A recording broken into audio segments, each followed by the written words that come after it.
Welcome to What's the Point? A weekly discussion of truth, realities, challenges, theological and philosophical views, national policies, and international concerns.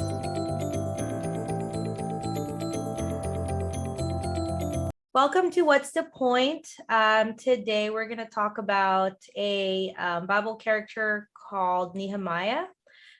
So Josh is actually going to be moderating tonight. So go ahead, Josh, you can ask your The question. first question is, who is Nehemiah and why is he important to the scope of Christianity? So what do y'all think? Yeah, Nehemiah actually was, this is very important. Nehemiah was not a priest, neither was he a prophet. He was a layman. And that's the reason why he's one of my favorite characters. And he was like hired as a professional employee of the Persian king during the time when the people of God were actually punished in a 70-year exile in Babylon. So there again, the nation of God was punished because of their sins. But while they were under punishment, God raised some key people. And one of them was Nehemiah, a layman, who would then actually lead missions back to Israel to rebuild the walls. And rebuilding the walls meant security. During those times when you rebuild the walls, it means that you are securing your land. So, and the king allowed him to do that, to return and then rebuild Jerusalem. Now, Nehemiah, I've always thought about this guy. I mean, teaching about him really makes you appreciate him more. He was a great planner, a very prayerful person, praying all the way in every step, and a very pragmatic leader. So there is my three P's. A planner, a prayerful person, and a pragmatic leader. And he was important because he would reestablish the identity and security of God's chosen country or nation. Yeah, that's kind of what I read too. So when I was like reading about Nehemiah, it was something. So when I read it, I guess he was like a cupbearer, which is like Dad said, is not. They're like just like an employee. Like they're not, they're not a priest. They don't give any kind of advice to the king. They're just like a normal employee, like just like a normal servant, as you would say, right? But very trusted. Right, like very trusted because other servants, like there's like a lot of chain of command before they get to the like that. So because he had actual face-to-face contact with the king versus like other servants don't get that. So he's a little bit higher up in that aspect, but not like he doesn't have a title. Like he was, so what they call him, I guess, is a cupbearer, which I'm not entirely sure what like a cupbearer like really does. But anyway, a cupbearer is a very prestigious position of an employee because you literally, that's literally what it says. You're in charge of today's term, a bartender. You're in charge of the drinks. Like the king's you're in charge of the king's drinks. So if you put poison into the king's drink, he dies. So you are a very trusted person, and you are there. You see the king every day. Not even high-ranking officials see the king every day, but you give the king coffee, you give the king tea, juice every day. So that for you to be a cupbearer, the king must trust you because you can kill the king anytime. Wow. Okay. So that's kind of what. So basically, like. But okay, so when I was reading it, he was like a cupbearer, but then he was like a cupbearer for like somebody else, I think, but like he was like recently hired by this new king. Can't remember his. Yeah, Artaxerxes. So then he was newly hired by this new king. So he was like praying, but before he was hired, he was so like Nehemiah 1 was like talking about like him being upset and sad about Jerusalem, like in ruins, and there was like a big fire and it's like chaos over there. So then he gets hired on by the king, right? And so this is like a new job for him. And the king was like asking him, why do you look like why do you look sad? Like, what's up, basically. Like because they're, like Dad said, he's with the king every single day. Like other officials, you're like in a meeting for like an hour and then like you're done. But then with him, he's there all day. So the king could notice also his demeanor. And like Dad said, he's very prayerful because he like prayed before he answered that question. Like when the king was like, why are you sad? And like, why are you upset? He prayed first before he answered, because he's thinking, I'm a little nervous on how I would answer this, because the king can just kill me if I answer something wrong. So he was honest with the king and said, it's because my hometown, like Jerusalem, is in ruins, and we have a lot of it's in fire. Who else? Of course I'm going to be sad. And then the king was like, so what do you want to do? And then again it says, and then Nehemiah prayed before he answered. It's not like what does he want to do? He's kind of asking like, God, how should I answer this question? Like, is that like, is it a trick question? Like if I say I want to go back and fix it, and the king's like, okay, you're a traitor, bye. You know what I'm saying? Like he doesn't really know how to answer. But it goes back to what Dad said. He was always praying before he answered it. And like fast forward in the story, he ends up like getting together people to go back and rebuild the walls that created the like that, like the walls that meant security for the town. But there were people that kind of opposed him. And they were like, oh, you were like, they're trying to go against him, like, oh, you're trying to build a kingdom that's like our enemies, because like they're Persians and then they're Jews, and they were technically not, I don't know if they're in good terms. What do you think, Dad? No, they were not. The reason why they were held captives is because they were defeated, and that allowed that defeat. That allowed that they be exiled for 70 years as a punishment, by the way. And so when Nehemiah was called by God to go back, it was really like the mission of Moses to bring them out of Egypt into back to the promised land. It's always like that. They were in Egypt in the time of Moses because there was famine, so it was shelter. And in this case, they were in Babylon as a punishment, but that was still actually a shelter done by God, because if not, they would all be killed, annihilated. So God would rather allow them to be exiled and become exiled, but not totally killed as a nation. And then here comes, of course, the third batch. There were two batches earlier, but the third was now to be led by Nehemiah to rebuild the walls. So this is now God's, towards the later part of the exile, God's way of now redeeming and restarting the nation. So this is again an act of grace. But going back to Nehemiah, as I said, he prays every step of the way. When there was opposition, he prayed. Before he planned for the wall, he prayed. After the wall was finished, he prayed. So he was a very prayerful person all the way through.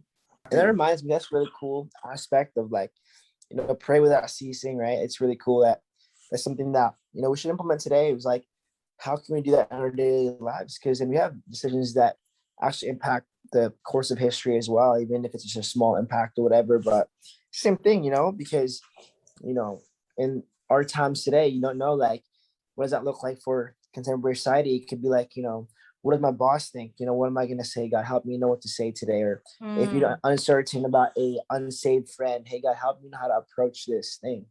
Right? Wow. Like, you know what I mean? Help me know how to have these conversations. Right. And I think that's the cool thing, is you're seeking that, right?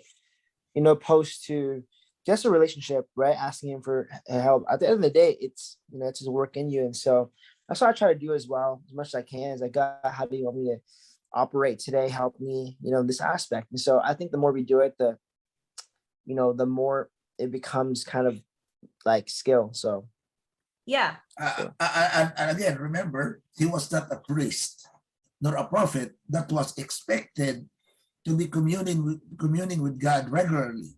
So at the time, contextually speaking, if you're a priest, you are sort of obliged to talk to God regularly, or a prophet, you're obliged to hear God regularly. But no, he was a regular employee, a layman, and therefore he was not like expected this sort of godly standards, really. And I was And kind of, that's a good point, because contextually back then in like the Old Testament times, it's like you had to talk to like a priest or a prophet in order to talk to God. It's not kind of like how we do it now, where we could just like close our eyes and pray. Back then there was, it seemed to be like a chain, you know, like a king would ask a prophet, what do you think God said? It's not as easy as it is now, but it kind of does show that it kind of is that easy, because certain people like Nehemiah was able to just talk to God without having to be a certain, like in a certain position. So I think that's pretty cool. It's kind of crazy that like I haven't even really learned about Nehemiah until like now. I don't know why he's not talked about a lot. well, it's talked about a lot by preachers. One of the best preaching series I've heard about Nehemiah on radio was done by Chuck Swindoll. The church we joined before, the president of Dallas Theological Seminary. Yeah. I learned a lot about Nehemiah firsthand from him. He's, by the way, also used by many motivational speakers as example of leadership, how he handled opposition by prayer, how he planned properly, dividing delegation of responsibilities. If you study the book of Nehemiah, it's a management book. I was gonna ask real quickly, can y'all expound on more about, like, I guess his whole life, right? And like what struggles he faced and how did God pull through in that? I know you mentioned it a little bit earlier, but like go into detail maybe about like the kind of opposition. Right, exactly. And what did it look like throughout his life, right? So again, Nehemiah, the Bible does not have really a record of who this man was earlier on. So his name only appeared already working with the king. There was no record which tribe did he come from, which clan did he come from. So he was therefore, as a person, not really known. So ordinary guy. No, it's not important where he came from. Maybe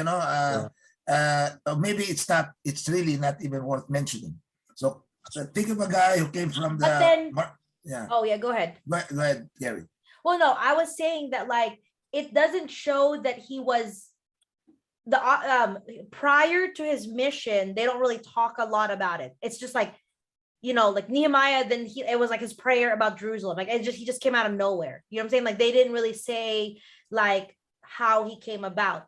But opposition wise, I think like when he was building the temple, he did face a lot of opposition and a lot of like people going against him, because there was, I can't remember the guy's name, I just read it too, but there's this guy that like was really just starting trouble. Like, why are you, well, first they were mocking him when he first left.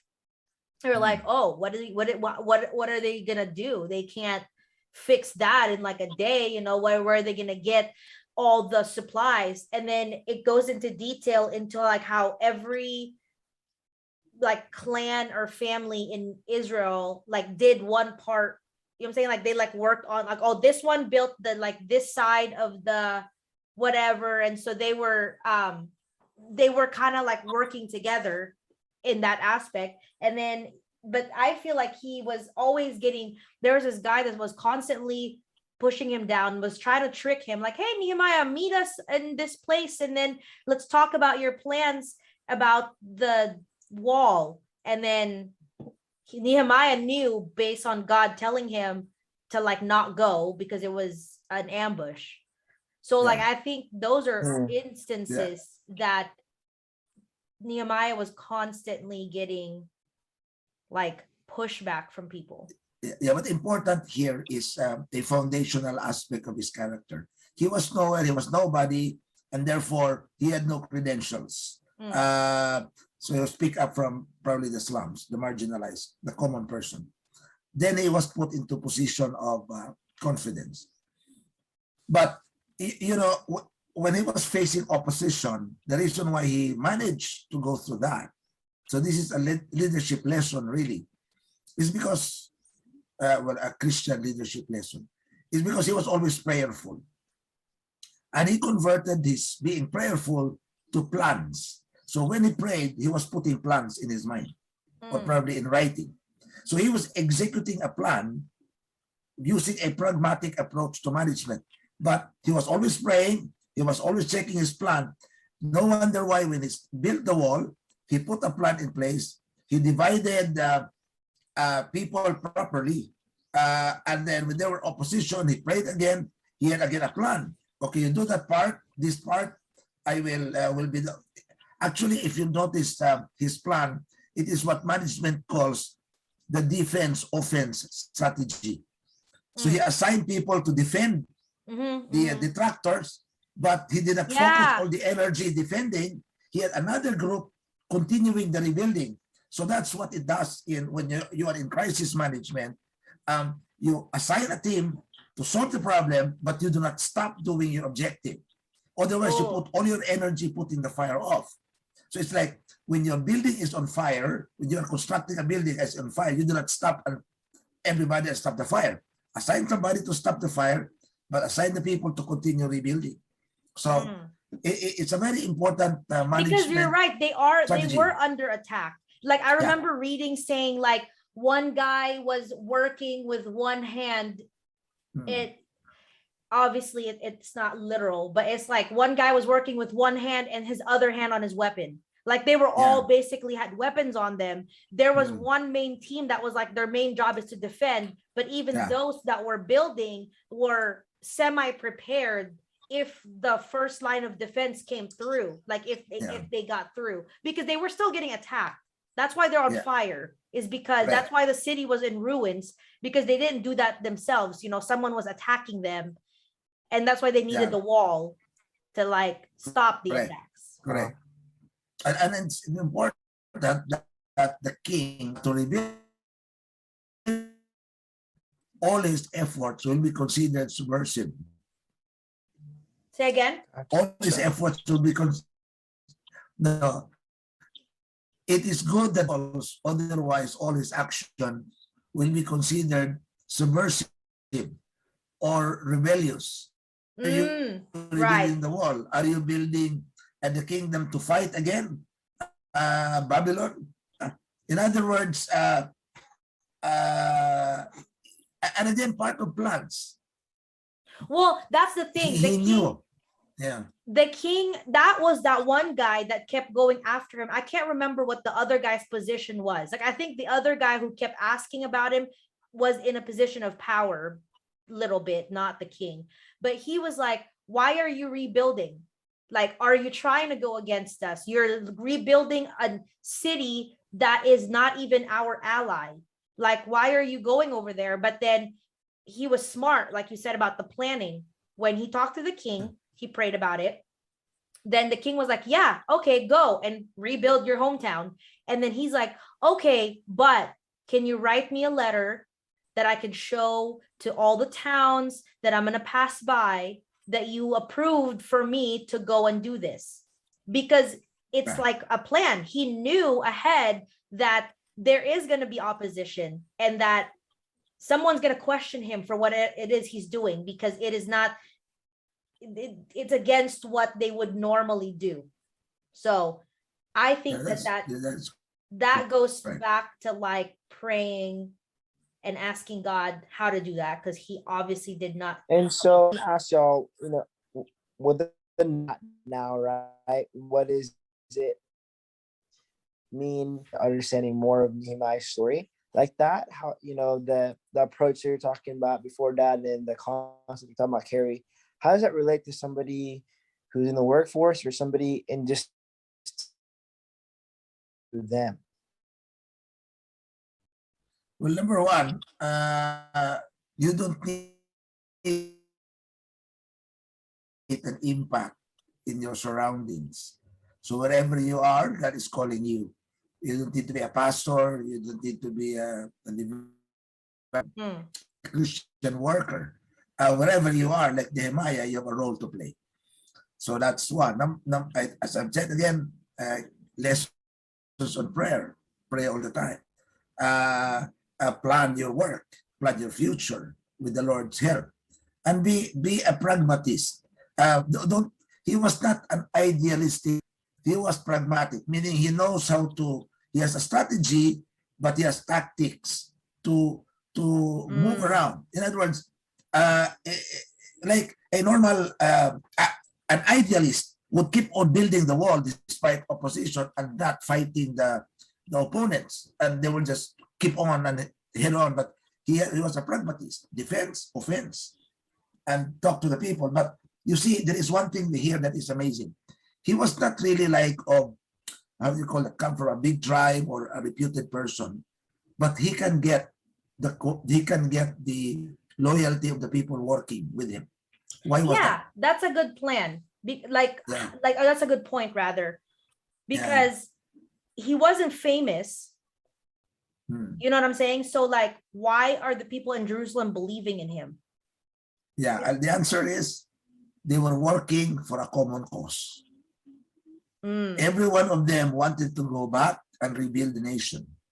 All of these guys. So it's like, that's the reason why, again, I have to mention this. That's the reason why the Americans lost the Vietnam War, because the Viet Congs were willing to die for a cause.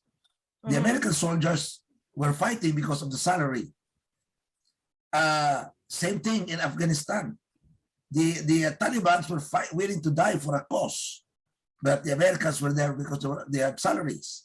You Right, see, because that's their job, but that's job. why they can never, the problem is you can never, it is very hard to fight a war against someone who that's like fighting, like, when like terrorists do like suicide bombing, they know in their mind that if they do this, they're going to go to heaven.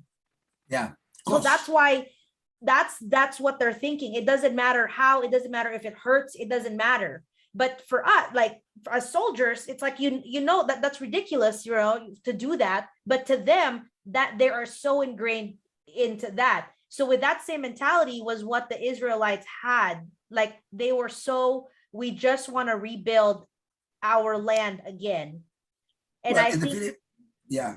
Well, in the Philippines, for instance, the longest insurgency in Asia is the NPA's, New People's Army. And until now, they have never, despite budgets for the military to kill them all, they still exist. Why? Because of a cause. So when you get people, so in answer to your question, Josh, even in small leadership positions, whether you're leading a fraternity or a company or a village or a church, when you can get your people to rally behind a cause, not a person, you will have a better result. So let me ask you this, then. when the church All right, members rally behind the cause of Christ, not because they like their pastor, not because of the personality of the leader, because when they hinge their action on the personality of the leader, when the leader goes, then the action disappears. But if it is for a cause, you can replace the leader, but the cause continues. So very important to bring about the cause when you lead. Why are we in here for? That was the thing that gelled together all these people. Nehemiah was just a catalyst. He was not some charismatic leader. So let me ask you this, for the cause of Christ. So a lot of people like us who are Nehemiahs that say we're kind of nobodies, that say like, what is the follow through? So then how do we live this daily life of, now that we know, okay, like we're getting closer and closer, right? So now we're seeing the roots of cause of Christ, right? So then as far as what's the follow through there? Okay, so now I know I'm supposed to live as having a cause for Christ, having that like fervor to like, oh man, like wherever I'm at, God, like, you know, I know that you'll be there for me. Then what does that look like? Then what's the follow through as far as people all over the world? I think You go ahead, Gary. I think for me, it's like if the cause is trying to get, okay, so we have a personal relationship with Christ. It's great. And we know what that feels like. And we know what it does to us, how it helps us in our personal lives, how it's changed us, how we've been saved by it. We would want that same kind of relationship for people to have. So then we would ask God to help us act in a way that when other people speak or look at us, that they would feel not, because there's sometimes there's like a fine line with like being too like churchy. I don't, you know what I'm talking about? Like where like you're like unapproachable, like, oh, I can't relate to them because they're too like churched out. You would have to be still approachable, but yet not compromise like solid certain truths that you have to do. So like that way, pray to God to be like, okay, can you help me be a middle ground to where I'm still like a normal human that people can approach, but then I'm not compromising you. I think that to me is like how we would apply it now. That to me is what we would be praying for, is for God to like use us as individuals that people can like relate to, but still be like Christ-like. Yeah. I think the other aspect is that we were saved by Christ, but what was really the mission of Christ? Well, the mission, the cause of Christ really was to save the world. So we should be part of that cause. That's the, we should not forget that. Yeah, yes, we need to worship God. Yes, we need to pray. Yes, there are needs we need to meet. But the great commission, the great cause of Jesus Christ is to win the lost souls. So wherever we are, we should not forget that that is the cause that we are actually doing. So we should make ways, you're right, Kerry, not to look like, you know, self-righteous or religious or like theological all the time. You have to make it as pragmatic, practical as possible, yet the core of it is to win a person to Christ. Right. And so you in the workplace, you cannot speak, like I'm in marketing, you cannot speak the language of the church, but there are areas you can use. Like you can say, do you know that the Bible talks about productivity? Right. Achieving the best results at the shortest possible time with the lowest possible cost. What is that? Well, the Bible talks about excellence. So you can, and then you can start a conversation around it until you lead them to Christ. So you can use language that very important is to use language that they can relate with. So if you're talking to millennials, it's a different language. If you're talking to, here's a classic thing. If you're talking to sellers of insurance, what language will you use? So I used to kid them and say, yeah, it's very easy. Okay, I'm selling you Insular Life. I'm selling you AXA Life. I'm selling you Film Life. Here is the premium. But there is something I can give you, eternal life without. Oh my God. I knew it. There it is. But that's something, you make a great point, right? I want to inspire people here that are listening that no matter what you are, if you have a job, do something, unbeknownst to you, maybe you're an expert in that field, right? Maybe if you're a Starbucks barista, right? Even that simple, or a hairdresser, you are an expert in that field, meaning you're Christ representative in that field. So that's a huge thing, because even though you're a Nehemiah, you're maybe a nobody, right? But no matter who you are, even if you work a blue collar job, right, of construction, whatever, you're still an expert at what you do, right? And so that's the beautiful thing, is that Christ is so relatable as Christians that you can use simple stuff. So if you're a construction worker, you say, wow, see how this foundation is built this way? That's the same thing. This is the rock on which, this is how God is too. Right? The foundation in Christ, right? If you're a hairdresser, you say, look, see how before you were messed up and you were broken in your hair, right? No, let me see how by allowing me, by trusting in me, that you don't see the product or the results yet, but you trusted in the barber. That's a similar faith that we should have, to trust in Christ, that he's a good God, that you didn't even know who I was, right? But you let me cut my hair because you trusted this place. It's the same thing with God. You don't know how it's going to turn out, but you trust, right? And so there's so many different applications in general that we miss when we don't have that pragmatic, practical things that you're all talking about of, wow, I accept that you're an expert in a place, and that's why God wants to use you. Wow. So Right? And that's Josh, can you use this illustration? I'm a taxi driver, and you tell your passenger, you see, I will now let this car go through the bridge and jump off the cliff. Are you ready to die? Where will you go when you will die? I mean, you can do that too. If you really would like to, you can do that too. I mean, you know, I would say that's even biblical, because to be honest, a lot of times God uses scare tactics to allow people to come to Christ. That's just a lot of prophets do. That is crazy. So I mean, if you really don't care about your job security, then you can do that. Well, there was one thing. There was one time I took the plane. I think, I don't know from where, from Mindanao to Manila, or Manila to Mindanao, on like a Christmas Eve or 24th of the month, and the pilot was a Christian, and he really gave a message from the cockpit. From the cockpit, ladies and gentlemen, so cool. Merry And Christmas. like, the people have no choice, because you cannot stop him from talking. He's the pilot. So then you just have to listen to him. Right. Yeah. But he was talking very nicely. He was a Christian for sure, because he was saying the meaning of Christmas is not really just about the celebration, about the parties. In fact, I'm here still driving the plane, but the more important thing is that we have a relationship with Christ, who has been born for us. So he was really talking about he was talking about that, because he's like, I'm not sure if I could land this plane, so y'all better get that fixed. Exactly, that's the play, right? That's really what he's trying to do. He's like, hey guys, it's my first day of the job, and it's Christmas, and so I just want to make sure that you guys have your relationship with Christ right, because they didn't really teach me how to land the plane. They just taught me how to fly it. I'm just stuck for the day. No, or they can say, hey, look, I'm an experienced pilot, right? And this is why I don't usually make these statements, but this is the reason why I'm saying it, because this is the last Christmas for all of us. Oh my God. You know, this is my last.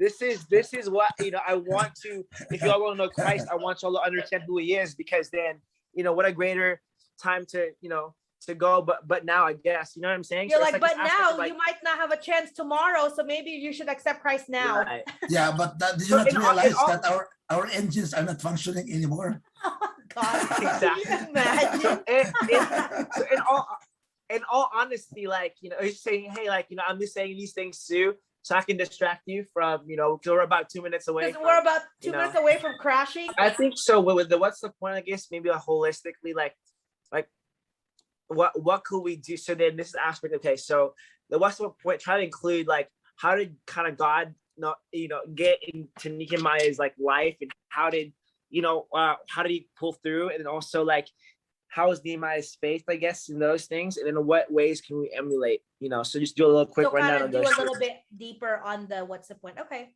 Yeah, for me, the faith of Nehemiah is remarkable, because he was really sort of connected with God every day. He was running to God all the time, so he didn't want to commit a mistake, so he better check with God all the time. Now, of course, the Nehemiah recorded, it was not really checking God all the time. What will I eat today, or what will I drink? No, that's not the point. What was mentioned in the Bible when Nehemiah prayed are important issues for the day that he always pray about. So we cannot always trust our abilities, our knowledge. We should always check with God. Often we make mistakes because we thought we're good enough for it. Yeah. And in the end, we realized, no, we were not good enough for it. So we really needed God. And when we depend on God, that is when God really works, because faith pleases God. So he's like a father. Okay, go your way. You will fall into the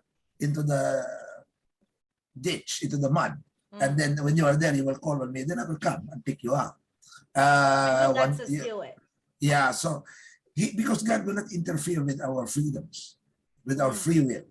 But when we call to him, he will come. So Nehemiah is really, again, I repeat my point earlier on, he was really a model for prayer, a model for planning, and a model for a pragmatist approach to leadership. Okay. I think mine just quickly is I think that Nehemiah praying about everything is just so important. How it looks like to us now, I think is something that we should try to be, is to seek God, like Dad said, not on, not like, oh, what am I going to eat today and stuff like that, but more like in anything that, in a sketchy situation, in how to approach, especially like sometimes you have that tug in your heart, like maybe right now is the best time for me to like approach my boss about this certain thing, to ask God to help you do that, whether it be asking for time off, especially if it's like a busy time, things like that. So I think that Nehemiah's story still applies to us today, even though it's many years, because prayer is transcendent over time. We can continually pray to God, and he does answer in ways it might not be audible. It may be in a dream, it may be in a sign or something, but he is there and he will answer. Real quick too, it's awesome to consider that, like, Nehemiah is this person that, normal person that, just rely on God, because this aspect, it's like, once you see the fruit of, God's labor, it's like you want more and more and more of it. And it's awesome because then it's about reliance on God, right? So I hope people see that today, that, Nehemiah's reliance on God is really something that's, to behold, right? And so I pray us out. And so, dear God, thank you so much for today. Thank you so much for allowing us to just learn more about you. Thank you for the people watching that, you divinely appointed them to watch this, and you knew that they were going to watch this from the beginning of time, God. And what a special time that is, that you're able to use us as instruments for your glory. I just pray that, through Nehemiah's story, we see that we need to rely on you, God, and that we're honestly experts in the stuff that we do, right? And so help us use those things for your glory, God. Even that we're experts in sins that we do, help that glorify you too by sharing to others our weaknesses, so that your strength will be made known, Lord. Help us just use whatever we have for your glory, God, and help us never forget who gave us this chances and these gifts, Lord. And thank you so much for who you are and what you do. And thank you so much that you love us so much that you continue to give us each day and each breath, so that we can more and more use you and rely on you.